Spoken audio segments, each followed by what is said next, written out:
Bonsoir. Alors, au lendemain d'un premier tour de cantonal très nettement marqué par l'abstention, on aura l'occasion d'en reparler, nous recevons deux candidats qui vont évidemment s'opposer dimanche prochain, et ce sera sur le canton de Corbeil-Ouest. Le candidat sortant, Bruno Périou, je salue. Bonsoir. Bonsoir. Vice-président du Conseil général, et Sylvain Dentu, face à lui, maire adjoint UMP de Corbeil, vice-président, je crois, de la communauté d'agglomération Seine-Essonne. Bonsoir. Bien, alors, avant toute chose, messieurs, je voudrais vous faire écouter, c'est très court, ça. Alors, les cantonales, c'est bien compliqué. Vous auriez dû me poser la question avant. J'aurais pu vous dire, ah, effectivement, les cantonales, c'est ceci, c'est cela. Les cantonales, c'est au niveau des mairies. C'est ça, exactement. Je me suis pas trompé. Bon, c'est pas un gadget. Ce genre de prestations, on l'a multiplié par je ne sais combien, parce qu'on avait des équipes qui tournaient un petit peu dans tout le département. C'est absolument ahurissant comme constat. Bruno Périou, c'est le reflet de la réalité, mais vous saviez que c'était aussi pointé que ça ? Oui, je pense que ça a été amplifié aussi par le fait, je crois que le moins qu'on puisse dire, c'est que le gouvernement UMP de Nicolas Sarkozy n'a pas fait beaucoup de publicité pour cette élection. Je crois que le gouvernement avait peur d'une sanction de sa politique après des années de remise en cause d'acquis sociaux. J'ai aussi en tête, par exemple, ce débat qu'il y a eu sur les retraites en France, cette grande mobilisation contre la réforme des retraites. Et je crois que Nicolas Sarkozy et l'UMP, représenté à Corbeil-Essonnes par Sylvain Dentu, a cherché à faire l'impasse sur cette élection, à faire en sorte que les Français ne s'en préoccupent pas. Je pense que c'est grave pour la démocratie. Moi, je fais partie de ceux qui disent qu'il n'y a pas trop de collectivités territoriales en France. Les mairies, les agglomérations, les départements, les régions sont chacun à leur niveau des maillons de la démocratie. Et il n'y a pas trop d'élus en France. Ce qu'il faut remettre en cause, je pense, c'est la façon d'être élu, la façon de travailler les politiques avec la population. Mais je crois que c'est grave, c'est sûrement qu'un début malheureusement. Cette abstention est sûrement la première information de cette élection avec le score du Front National aussi. Et donc, je pense que le gouvernement porte une responsabilité, mais je pense que tous les hommes et toutes les femmes politiques portent une responsabilité. Alors, cette responsabilité, vous n'allez pas être d'accord avec Bruno Périou, je pense. Je ne suis pas d'accord, parce qu'effectivement, soit il y a un manque de pédagogie, on n'explique pas forcément aux gens ce qui se passe et ce qu'est le Conseil général, alors que c'est les compétences qui sont quand même complémentaires à une municipalité. Mais aujourd'hui, à Corbeil-Essonnes, tout le monde le sait, on a un maire UMP et on a un opposant au Conseil général qui est du Parti communiste et qui ne tend pas forcément la main aux villes pour les aider. Donc soit il y a ce manque de pédagogie, soit un manque de présence et un manque de bilan. Moi, je pense que si on ne parle pas beaucoup du Conseil général, c'est peut-être aussi parce que le bilan n'y est pas et que les gens ne se sentent plus concernés parce qu'il y a un manque de présence. Bon, alors lorsqu'on parle bilan, vous avez quand même à votre actif... Je vais peut-être paraphraser quelqu'un, mais vous êtes un vieux de la vieille. Je veux dire, Bruno Périou, sans que ce soit péjoratif, mais bien entendu, vous êtes chargé de la jeunesse, vous connaissez l'Assemblée départementale sur le bout des doigts, ce qu'on peut faire, ce qu'est un budget, ce qu'on peut faire de ce budget. Est-ce que vous avez, et là vous avez Sylvain Dentu face à vous, est-ce que vous avez à rougir, en tant que candidat sortant, de ce que vous avez fait ? D'abord, je pense qu'il faut être modeste. Moi, je suis un citoyen engagé en politique. J'ai en tête les centaines de familles que j'ai rencontrées dans cette campagne électorale, pour lesquelles on ne fait jamais assez. Et je pense que pour une part, elles ont raison. Je pense qu'il y a un fossé qui se creuse entre les citoyens qui souffrent le plus et les plus aisés dans la société française. Et je me garderais bien de dire que le département fait tout ce qu'il faut. Mais vous savez, aujourd'hui, on est dans des politiques qui sont très connectées les unes avec les autres, entre les responsabilités d'une ville, d'un département, de la région et de l'État. D'ailleurs, on se mêle tous un petit peu de tout aujourd'hui. Hein, D'ailleurs, c'est une des remises en cause que prévoit la réforme territoriale de Nicolas Sarkozy, qui voudrait que les collectivités ne soient plus que sur des compétences très très précises, qui fait par exemple que si tout ça se mettait en œuvre, qui est la politique de Sylvain Dentu, de l'UMP, c'est que le département par exemple ne pourrait plus aider le sport, ne pourrait plus aider la jeunesse, ne pourrait plus aider la culture. Donc moi, le risque n'est pas qu'on fasse de trop. Il y a une très grande souffrance dans la société française, à Corbeil-Essonnes comme à Villabé, souffrance au travail, souffrance au chômage, et donc on peut faire toujours mieux. Ceci dit, en 2 de 3 mots, 26 millions d'euros du Conseil général, rien que pour la rénovation urbaine de Corbeil-Essonnes, c'est considérable. Ça veut tout simplement dire que sans l'apport de l'État, de la région et du département, on n'aurait pas rénové les quartiers à Corbeil-Essonnes. Un autre exemple, qui peut dire mieux que sur les 4 collèges, 3 ont été complètement rénovés, un va l'être encore une fois, et nous avons créé un collège neuf à Villabé. Ce sont des dizaines de millions d'euros pour que les collégiens, quelle que soit leur catégorie sociale et leur quartier, puissent étudier en tout cas dans des locaux dignes de ce nom. Donc que ce soit la politique de la jeunesse, l'APA pour les personnes âgées, la rénovation des collèges, les routes, etc., on a dépensé l'argent public en retour pour réparer les injustices et améliorer le quotidien. Que ça fasse le compte, bien sûr que non, mais enfin le département intervient avec son budget d'1,3 milliard d'euros, donc ça fait ça. Enfin, il y a tout le reste de la politique, et je pense que ce dont les Français souffrent le plus, et les Corbeil-Essonnois comme les Villabéens, c'est de la politique de ce gouvernement Sarkozy qu'il faut sanctionner dimanche prochain. Alors, Sylvain Dentu, lorsque vous entendez ça, vous avez l'impression que le Conseil général peut mieux faire, ou alors doit tout changer? Non, je pense que le Conseil général avance dans une certaine direction.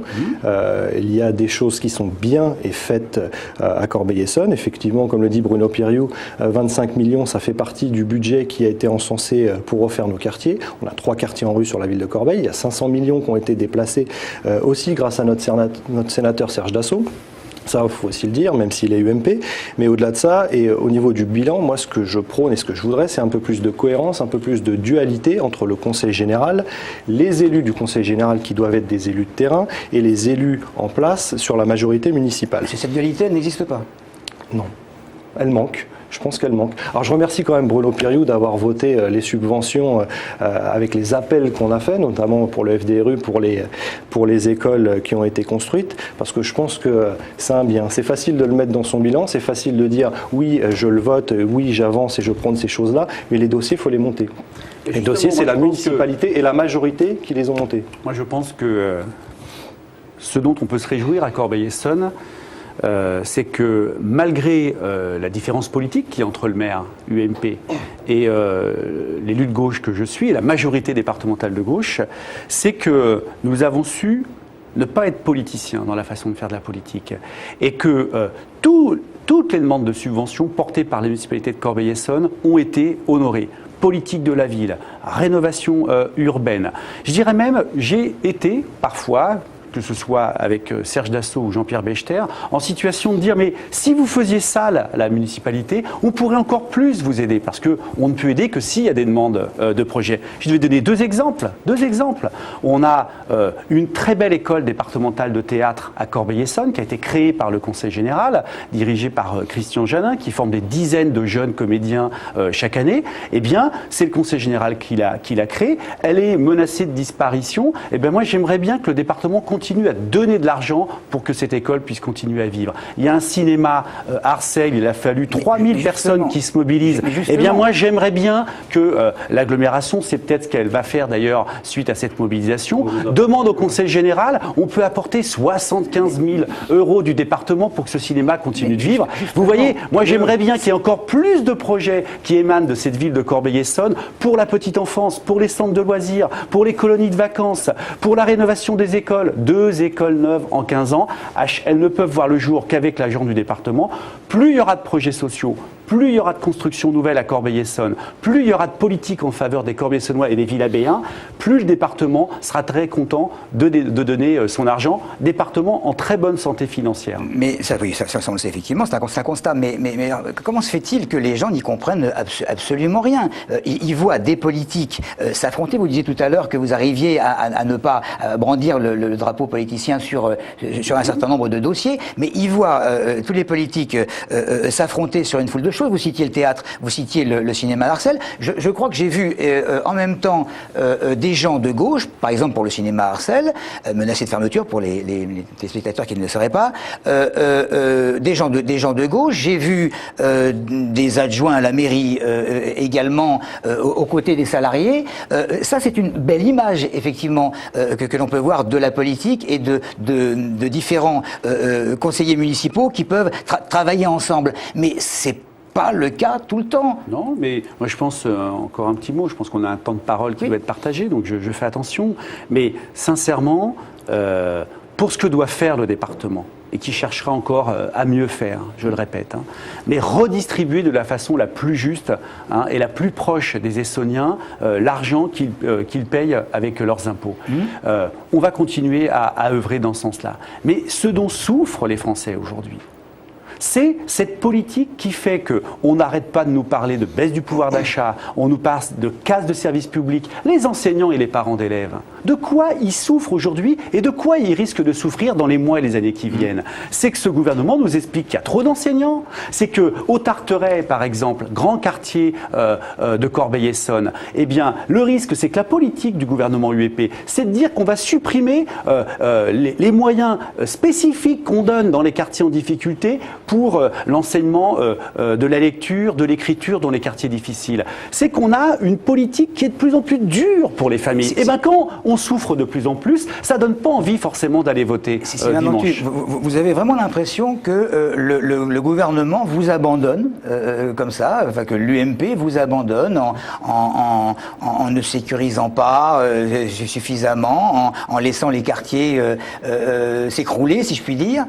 Non, je pense pas. Je pense qu'il ne faut pas mélanger tous les débats. On a vraiment un débat national et un débat local. Pour le débat local, M. Perrault, vous me dites que pour la politique de la ville, vous avez fait beaucoup de choses. Au niveau de la jeunesse, où est le club de prévention? Il y avait des discussions qui avaient été faites avec l'adjointe au maire au niveau du club de prévention. On en a besoin. Vous êtes vice-président à la jeunesse, vous avez fait des assises de la jeunesse, vous êtes élu sur le canton Ouest. Pourquoi n'avez-vous pas fait les assises de la jeunesse à Corbeil-Essonnes? Là où on a trois quartiers, en rue, là on a une jeunesse en difficulté avec un fort taux de chômage et qui est demandeur. Mais par exemple, vous voyez, club de prévention. Voilà un domaine de compétences. Peut-être les citoyens ne le savent pas bien. La prévention, c'est donner des moyens pour que les citoyens en très grande difficulté, qui ont un peu coupé le cordon avec la vie sociale, club de prévention, c'est payer des éducateurs pour suivre et réinsérer ces personnes. Sincèrement, à Corbeil-Essonnes, il est de notoriété publique que Serge Dassault, quand il était maire de cette commune, a décidé d'en finir avec le club de prévention. C'est 12 éducateurs complètement payés par le Conseil général. C'est de la compétence des départements dans notre pays, la prévention. Eh bien écoutez, je n'ai eu de cesse de réclamer qu'on recrée ce club de prévention. C'est une convention tripartite entre le club, la ville et le département. Alors, sincèrement, écoutez, vous êtes maire adjoint à Corbeil-Essonnes. Demain matin, déposez-nous un dossier de demande de création du club. Non, pas du tout. Bien sûr. Alors, attendez.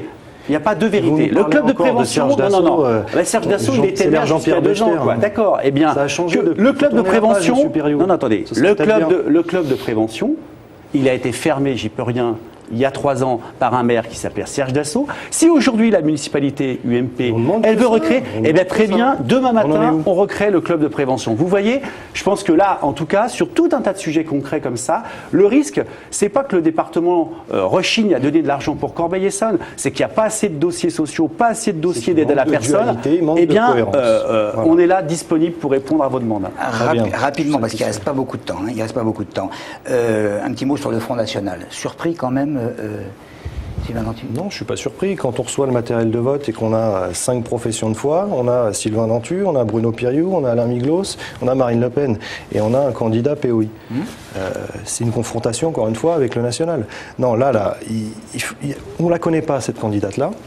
Donc je ne pense pas que ça sert à grand-chose. D'accord, c'était juste, mais un petit mot sur le Front National, il ne faut pas s'étonner.